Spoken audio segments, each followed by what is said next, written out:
साथियों, जिस तरह से सोनम वांगचुक को धोखे से जंतर मंतर जो आंदोलन स्थल से है वहाँ से उठा करके ले जाया गया है इलाज के बहाने।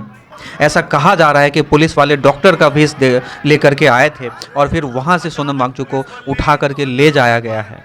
और ये एक तरकीब है और एक प्रयास है आंदोलन को तोड़ने का। अन्यथा अगर मंशा ये होती कि सोनम वांगचुक का स्वास्थ्य अगर ख़राब होता जा रहा है भूख हड़ताल की वजह से, तो बहुत सारे ऐसे तरीके हैं जो उस आंदोलन स्थल पर रह कर के भी सोनम वांगचुक को जो उनके बॉडी में जो न्यूट्रिएंट्स या जो विटामिन्स या जो बॉडी शरीर के लिए जो आवश्यक चीज़ें होती है वो वैकल्पिक तरीके से डाला जा सकता था। लेकिन चूंकि ऐसा कहा जा रहा है कि सरकार की मंशा है आंदोलन को कुचलने का, आंदोलन को दबाने का, तो ये एक प्रयास था कि सोनम वांगचुक को धोखे से वहाँ पर से उठा करके ले जाया गया है। और ऐसा कहा जा रहा है दोस्तों कि लगभग घसीट करके ले जाया गया है।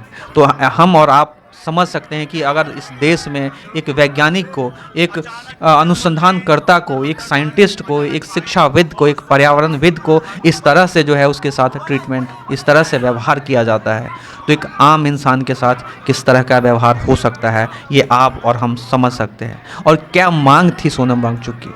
कोई निजी मांग तो थी नहीं।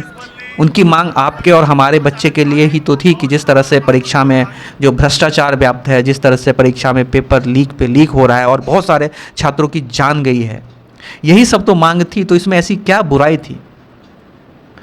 देश की तमाम मीडिया जो है पिछले 2 दिन से सोनम वांगचुक और अभिजीत दीपके को जिस तरह से टारगेट कर रही थी और इनकी जिस तरह से मांग थी, कोई अचरज वाली मांग नहीं थी। एक मिनिस्टर है जो अपने फंक्शन को अच्छे तरीके से नहीं चलवा पा रहा था, तो उसका इस्तीफ़ा ये तो नेचुरली देना चाहिए और प्रधानमंत्री जी को लेना चाहिए था इस्तीफ़ा। लेकिन प्रधानमंत्री जी और पूरा जो मंत्रिमंडल है, इन्हें कोई फ़र्क नहीं पड़ता कि क्या हो रहा है नहीं हो रहा है।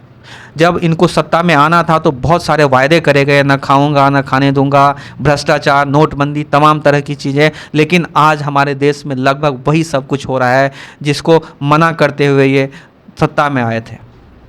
और अगर इस तरह से चीज़ें होंगी, एक आंदोलनकर्ता को जिस तरह से उठाया गया है, तो ये निराशाजनक है और एक नागरिक जो अधिकार होता है उसका कहीं ना कहीं उल्लंघन के रूप में देखा जा रहा है दोस्तों।